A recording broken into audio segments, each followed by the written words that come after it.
Welcome to the Dan Casper Show podcast, your chance to catch the full show anytime, anywhere. If you missed it live on the radio, no worries. We've got you covered with all the sports talk, opinions, interviews, and conversations from the show. From the Packers to the Brewers to the biggest stories in sports and around Wisconsin, it's all right here. This is the Dan Casper Show podcast. What's up, everybody? Good morning and a very happy Thursday to you all. DK Show coming to you from the TDS Sports Talk Studios this morning. Thanks for hanging out with us and making us a part of your start, whether you are listening on the radio dials, 105.1 FM, 790 AM, streaming us up online at WYYradio.com, sportstalk1051.com. Got your smart devices, smart speakers like your Alexa devices, and, of course, the video stream up and rolling on YouTube. Just look up Man Cave TV and tune in over there. Got the Section 105 chat room up and rolling. And the Shoe Doctors bullpen line, 715-830-1912. What do we have on our game plan for us on this morning? Brew Crew, they jumped out to a lead last night, but not able to hold on as they fall to the Diamondbacks 6-2. Brewers jumped out to a 1-0 lead after the first, 2-0 through 3, but the Diamondbacks able to put up 4 runs in the top of the fourth and not look back. Brandon Sproats getting the loss, going 4 1/3, 4 earned runs, a couple walks, couple home runs, 5 Ks. But Fitzpatrick making his debut, going 1 1/3, giving up just 2 hits and 1 walk. So Brewers will try to win the series later this afternoon before hitting the road to take on the Nationals. And it should be another really good pitching matchup. Michael Soroka is going for the Diamondbacks, who is undefeated so far this year, 4-0 with a 2.60 ERA. It's off to a really good start. In 5 games started, 4-0. Brandon Woodruff will get the start for the Brew Crew. So, also yesterday from the Brewers, Jackson Chourio and Andrew Vaughn getting some ABs, some playing time. The Nashville Sounds, Chourio went 0 for 1 with 2 walks and a run.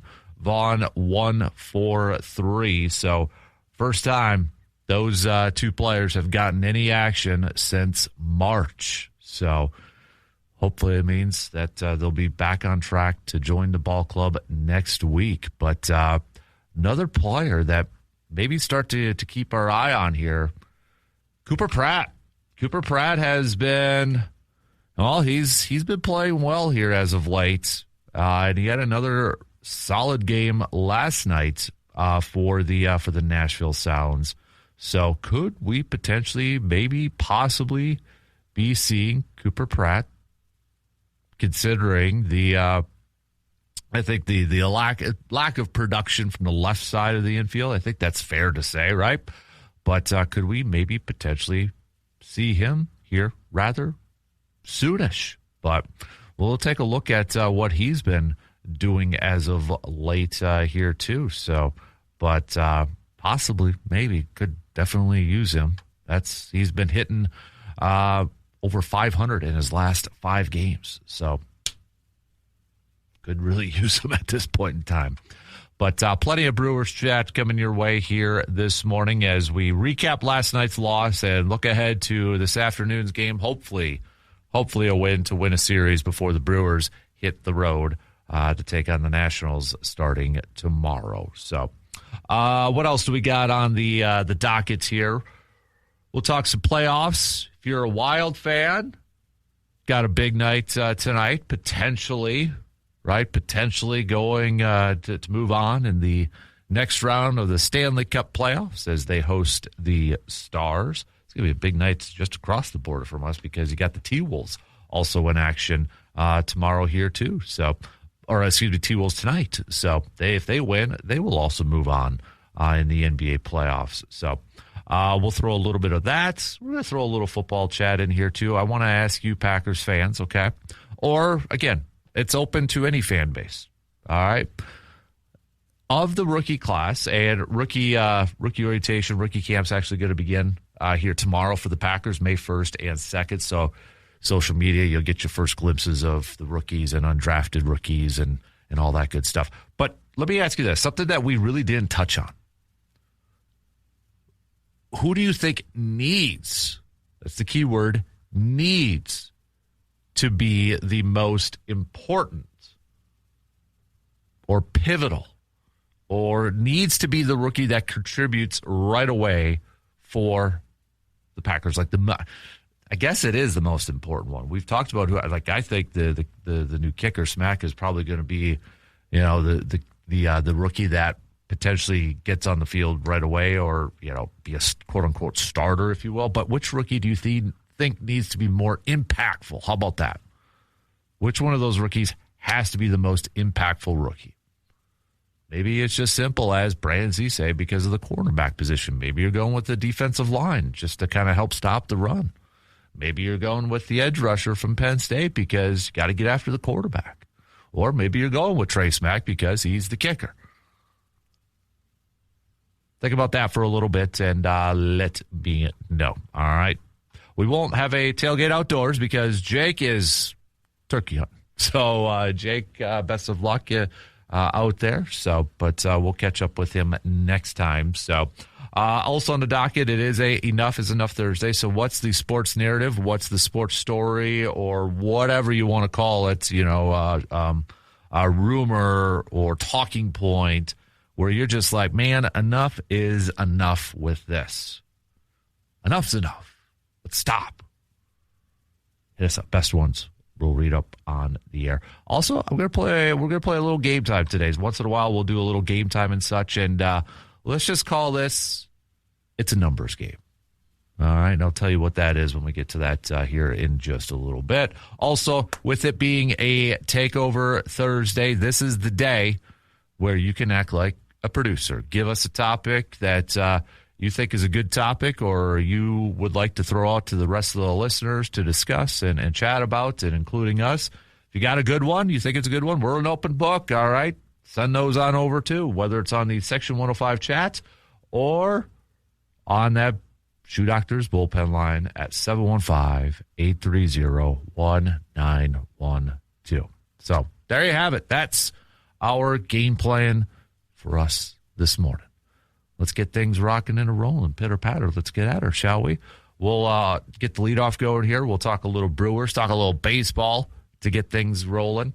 Looking back at last night's loss for the Brewers. Brewers now sitting at 15-14 on the season, but they have a chance to get the series win today. Should be another good pitching matchup.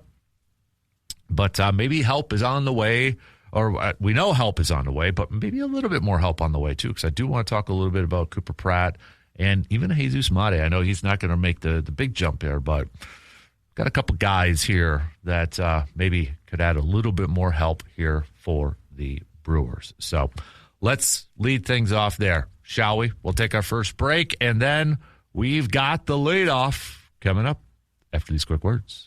Spring is here, and it is the perfect time for a fresh start and a new ride. Whether you are planning some road trips or tackling some weekend projects, or you're just ready for something new, now is the time to upgrade. And at Toyson Ford, you will find a great selection of trucks, SUVs, and cars built to fit your lifestyle and your budget. Plus, their team is here to make your car buying experience easy and stress-free. This spring, drive something that you love. Toyson Ford, your next adventure starts here. I did C-bomb, and that's kind of why I wanted to bring him up too. C-bomb with a quick text on that Shoe Doctors bullpen line saying, did you see that Mate threw a ball across the infield at 100 miles per hour, the only player to do so in the StatCast era, including the major leagues? I saw the video clip, and I got it up again. That was impressive. You know what else might have been impressive, too? Because it was a one-hopper to first base, so the first baseman to pick that might have been that was maybe even a little bit impressive, too, from the first baseman to pick that one-hopper up. But, yeah, that kid's got an arm, man. Holy moly. That's what makes, I think, not to kind of go back to the whole thing, but, the Cooper Pratt extension, shortstop. Obviously, the Brewers view Cooper Pratt as the shortstop of the immediate future. But, man, Jesus Mate's got quite the arm on him, too. So, What do you do? Does one of those guys potentially move to third or such? I know it's a little bit little ways away here, but the other thing too, and let me bring up his numbers here for Jesus Mate. But when Cooper Pratt is eventually called up to the Brewers here, you kind of have to wonder, is the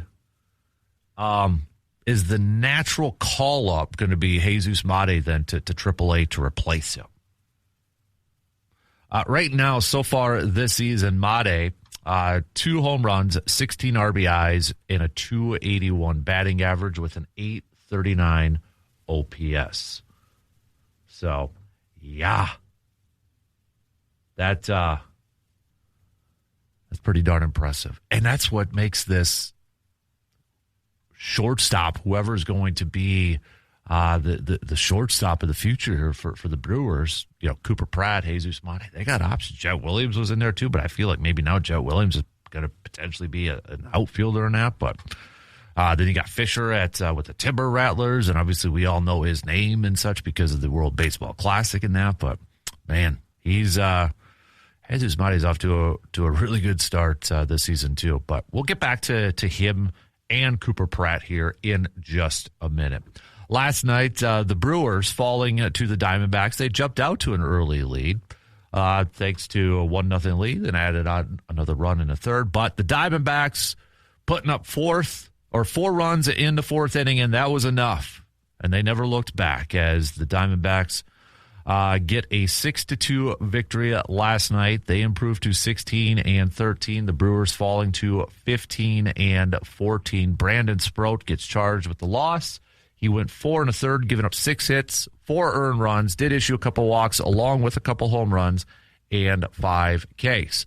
But we saw the major league debut of Brian Fitzpatrick, who was called up because Angel Zerpa is now on the injured list, and they're calling it some forearm issues. And I know that's kind of a blanket statement and that, but Pat Murphy didn't sound too optimistic in terms of a quick return for Zerpa.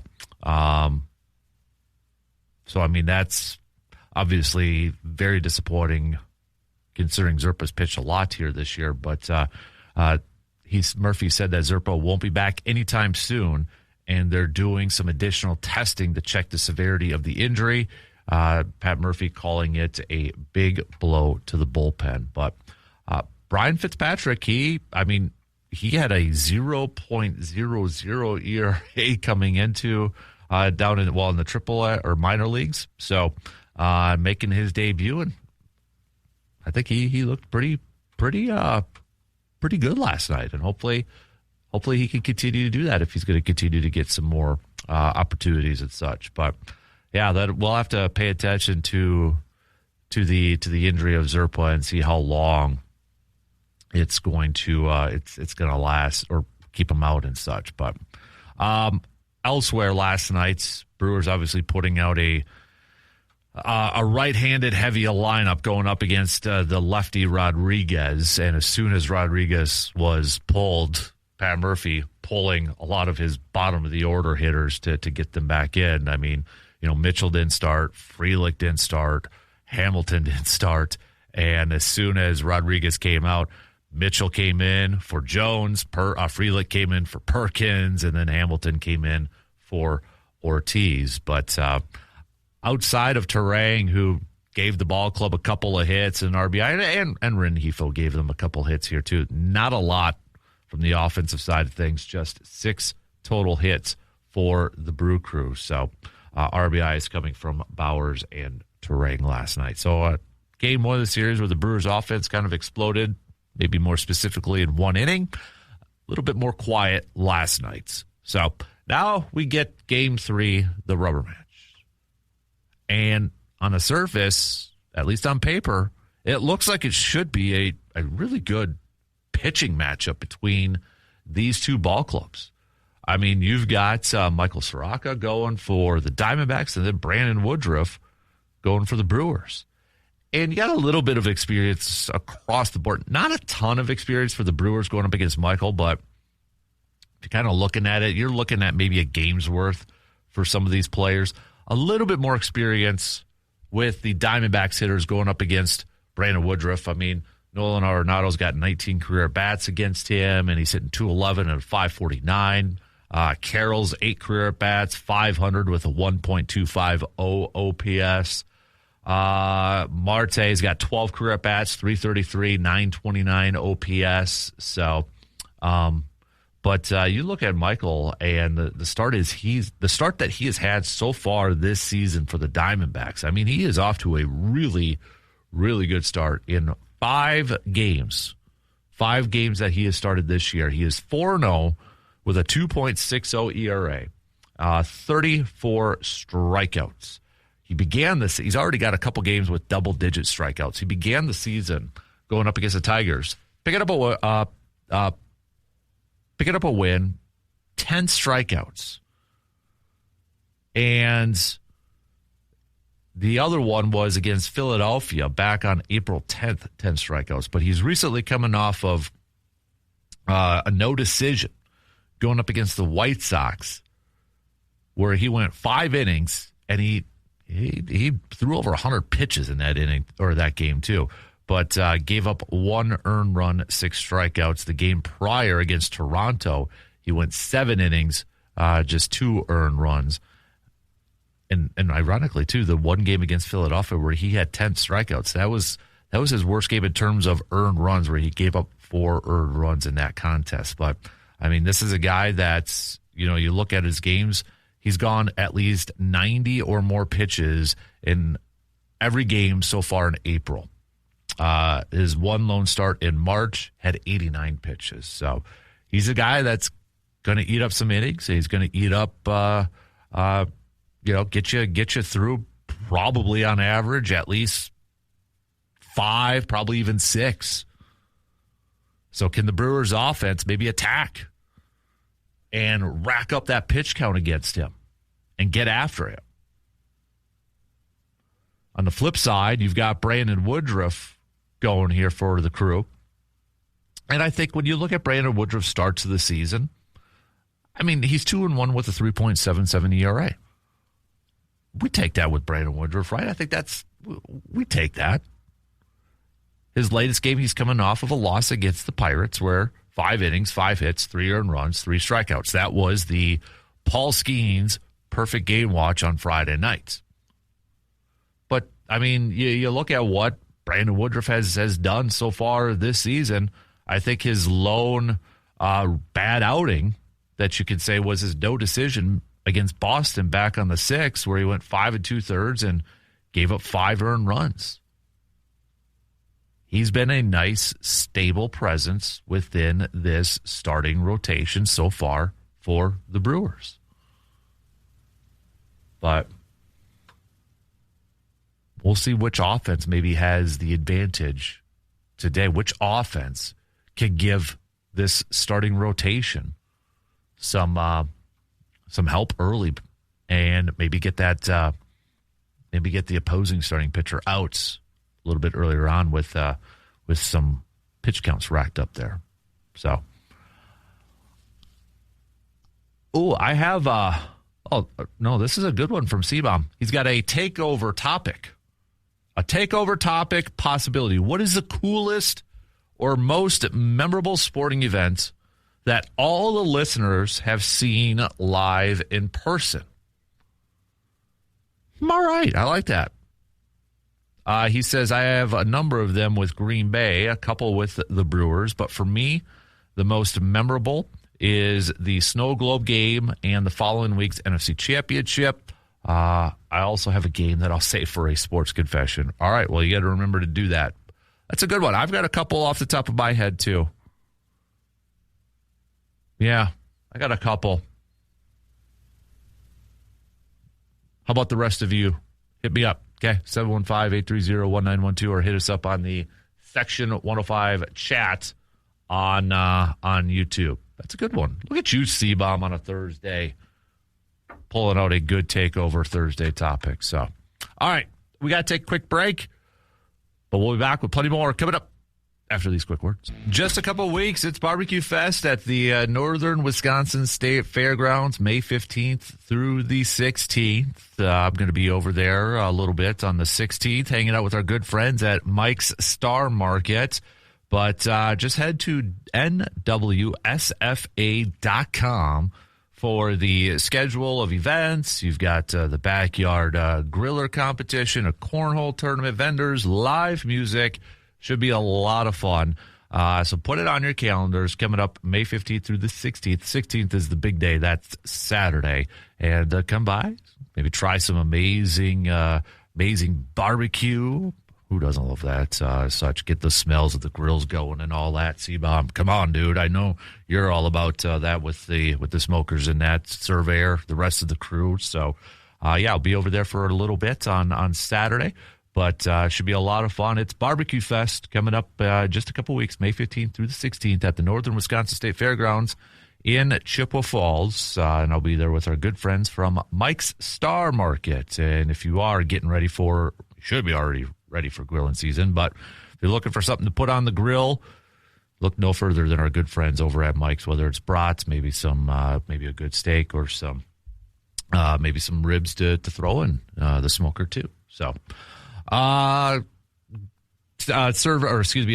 had that really fun topic for a Takeover Thursday. What is the coolest or most memorable sporting event that all the listeners have seen live and in person? You can submit or let us know with a quick text on that Shoe Doctors bullpen line or on the Section 105 video chat as well. So let us know. Well, when we get some coming in, we'll share it. Now I'm going to hold mine off maybe until closer, maybe just past 7 o'clock over there. But we'll also get the intern Carter's here in a little bit.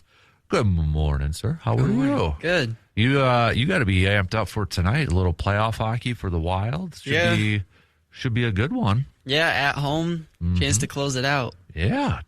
So,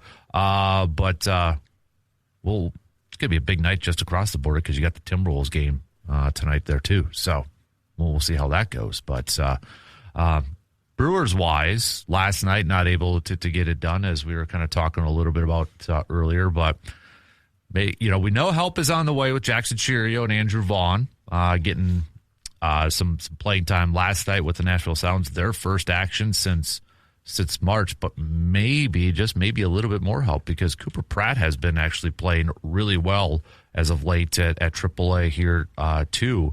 So maybe just, I think we're all kind of watching and patiently maybe twiddling our thumbs and patiently waiting to see when Cooper Pratt could potentially come up, because we are getting next to nothing in terms of production from the left side of the infield here. And I mean, this was, from the Nashville Sounds last night, too. Another multi-hit game for him. He's hitting over 500 in his last 5 games and such. So not only Jackson Cheerio and Andrew Vaughn, but could we maybe see Cooper Pratt? And is it Cooper Pratt watch now at this point? I mean, we need something. I think it's interesting kind of what Pat Murphy's doing with the outfield. I mean, starting Lockridge, Jones, and Perkins isn't going to get you production. And then he immediately pulled him once Rodriguez was out. Yeah. It's still interesting to me, though, to start him because they're MLB players. They should be able to work through a left-handed pitcher. So I just didn't get that. But we need production from our infielders. And I don't know. I think he's going to get called up eventually, especially with signing that contract. Yeah. I just don't know when. Yeah. It's going to happen at some point here. And then, it be a lot of pressure on the youngster and I know that was kind of one of the things in his game that they wanted to see him get better at was the offensive side, and they were kind of hoping that the contract extension maybe allows him to kind of be a little bit more relaxed at the plate, I guess is probably the best way to go about it. But given what, now that you have that contract, there's really no excuse. You got to go out there and perform at the highest level now. Well, especially you got to be able to perform in AAA. Of course, there are MLB pitchers in AAA, but again, if he can be our long-term shortstop, that's, I think, what they want him to be. And And if he could come up this year, that's going to be big because Joey Ortiz is hitting 197 and has really never picked up his production from last year. If anybody's watching the video stream, I apologize. That probably gave everybody seasickness trying to do that while intern was talking. But, yeah, and then, I mean, you got another shortstop who is just playing really well in the minor league system, and that's Jesus Mate. So I would imagine whenever Cooper Pratt is called up that you maybe call up Jesus Mate then to be the AAA shortstop. Dude had a 100-mile-an-hour throw in the infield yesterday. I still say it's even – I'm not saying it's more impressive. It's also impressive that the pitcher or the first baseman was able to pick it up on a one-hop. It was a close one-hop there too. So, but, I mean, that kid's right. That's the thing too. It's like you got Jesus Mate, who's at shortstop, who can throw that hard. And it's like – but Cooper Pratt's probably going to be the shortstop unless they think one of those guys could play third or so. I don't know, but I don't know if I want – we kind of thought it's Jesus Mate going to be a second baseman, but, dude, that guy's got a cannon. I'd feel sorry for whoever's played first, and he just whips over a baseball from second base, too. So they got options. That's for sure, but you look at what he's doing so far this year, I'd take those offensive numbers from the left side of the infield. I mean, 839 OPS, 281, couple home runs, 12 stolen bases already, too. So, and I think some of this may be preparing for life without Bryce Terang. Yeah. Just because he is going to leave. He's outpricing himself from the Brewers with how well he's playing. So maybe one of them moves to second. But like you said, I want to see Mate at short. I mean, he's got the range. Obviously, he's got the arm. Mm-hmm. And he's played well defensively in Double-A. So, yeah, I'd love to see him at at short long term. He's only 18 yet, too. Is that right? 18 years old. Ooh. Man, that's insane. That is just insane. I think Jesus Mate, when you watch, if anybody's watched clips or video of him too, he's bigger than I think what people say. He's over 6 feet tall. And I think when you watch, like, if you were to tell me, I'm like, oh, he's maybe about, 5'10", 5'11". He looks smaller, but he's actually, for 18 and he's probably got even more room to grow like some muscle and such too, which is kind of scary to think about. But he will be 19 actually next week. All right, happy birthday, early birthday to Jesus Mate, May 8th over there. But yeah, he's bigger than what he looks. I feel like when you watch some of his highlights and that too. So, but what an exciting prospect. It's going to be really interesting to see the Brewers' plan for him, because if he continues to excel and then you give him a contract extension, then it's like, where's he going to play? And I don't think they trade him at all. I mean, if anybody's thinking trade, no, you don't do that. You don't do that. No. Is it fair to say he's an untouchable at this point? I think so. I mean, he's the type of player the Red Sox or the Yankees trade to get better, not the Brewers, who don't ever sign anybody. So I'm interested to see if they go to him this offseason and try to get him a contract like Churio, like Pratt. And then if he does get that contract, does he, like Churio, jump from Double-A to the major leagues? I mean, we could see him in the MLB next year. So, And then, I mean, there could be a trickle-down effect with this whole thing, too. If, Cooper Pratt gets called up, Jesus Mate gets moved up, is it Pena then potentially goes to Double-A and such? So you could have that triple or that effect. Everybody gets called up and moves up a little bit too. So, but I was kind of hoping to maybe go to a Timber Rattlers game as I'm wearing my Frozen Pizzas hat and see Pena and Fisher, but time might be running out unless they get called up here soon. So, we've got a couple texts here. We've got Tim in the Cooley region saying, I was at the Brewers game when Paul Molitor's hitting streak ended. He was pulled in the 10th inning for Rick Manning, who had a game-winning single. Molitor was one of the first players out of the dugout to congratulate Manning. Of course, Surveyor would go with a rugby pick. Good morning, DK. My most memorable sporting event was watching the Irish squad defeat New Zealand in rugby for the first time ever in Chicago at Soldier Field. Stadium was packed with Irishmen, drunken, song-filled singing Irishmen, which made it that much more fun. International fans have such cool traditions, by the way. That was followed closely by my first Packer game versus Buffalo. What year was that? Then Surveyor Packers, Bills. Which one was that? What year? I got to give me a time frame. So think about that a little bit more. This is a Takeover Thursday topic from C-Bomb. What is the most memorable game that you have seen live and in person? I'll tell you one of them, but just because mine relates to this series. Game 5, Brewers Diamondbacks in the 2011 series. Nyjer Morgan with the walk-off, and that was, being there in person was pretty darn cool. The confetti falling down, and and the drive back, not as memorable. We'll just leave it at that, because yours truly got a little sick. We'll just leave it at that way, because we were in the parking lot waiting for all the fans to leave. As you're traveling, we found out that the Cardinals beat the Phillies, the top seed, and we were going to have home field advantage, and we started talking World Series, and jinxed that one big time. So I got another one, though, too, but I'll save that here for a little bit. But let's take a quick break, and we'll start to wrap up the first quarter already on this Thursday morning. We'll be right back in just a couple minutes.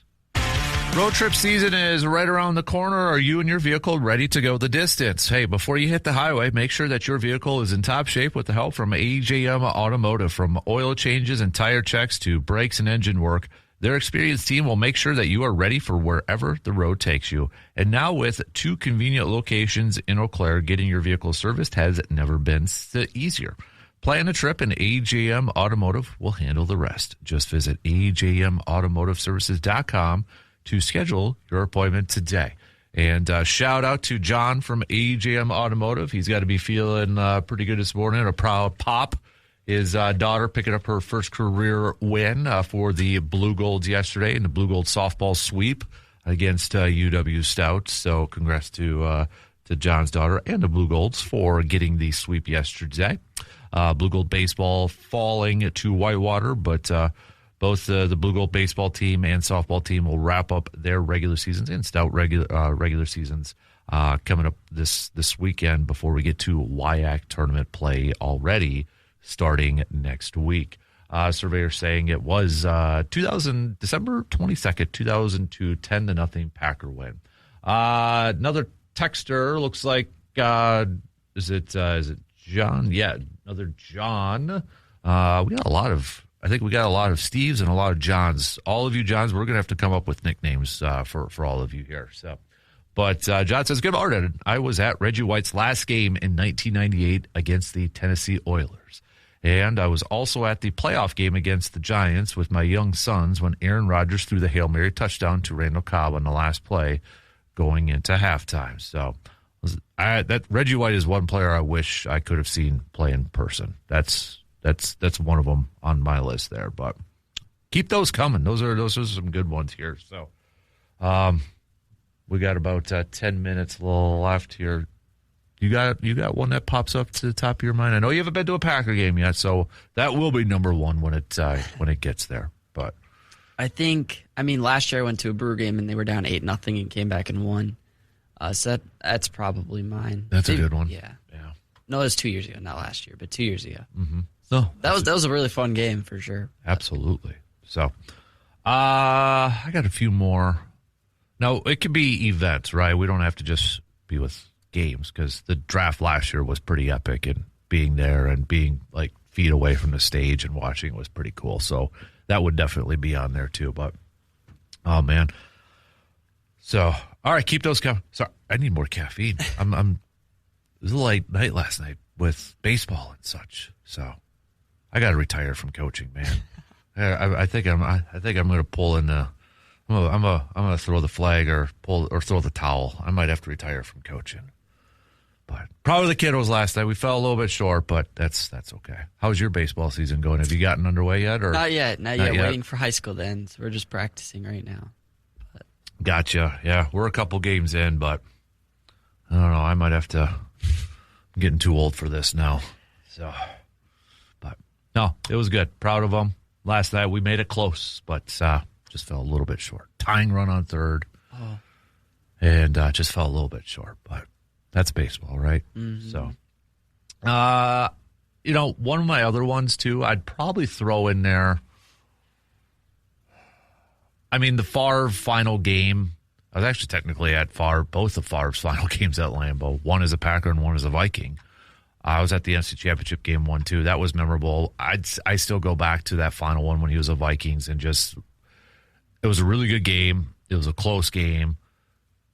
I can't get the image out of my mind, the booing, when he came on the field and when he walked off the field because he was hurt. So he had to limp across the field from one end to the other. I still remember him giving Donald Driver a hug and like limping the length of the field to a chorus of boos and just thinking, I can't believe what I'm with. That Brett Favre one's in a Vikings uniform, but then the shower of boos because I've seen him come out of that tunnel in introductions.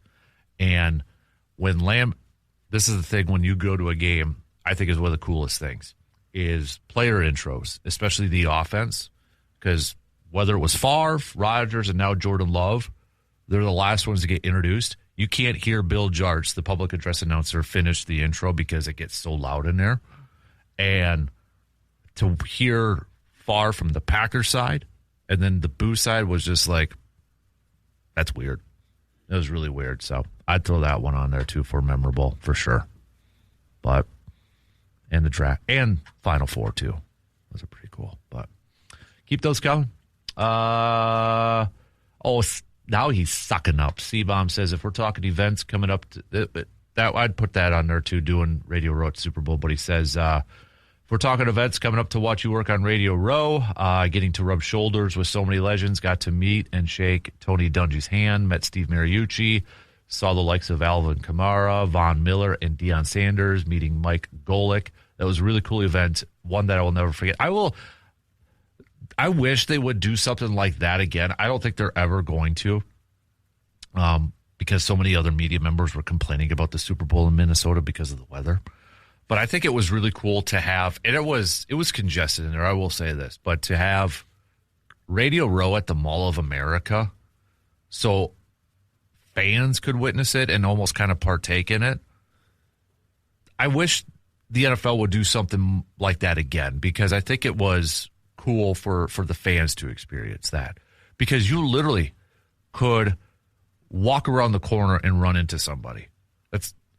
I was working it, but I remember standing in line to Chick-fil-A and like 10 feet to my right, I don't know where he was ordering, was Stephen A.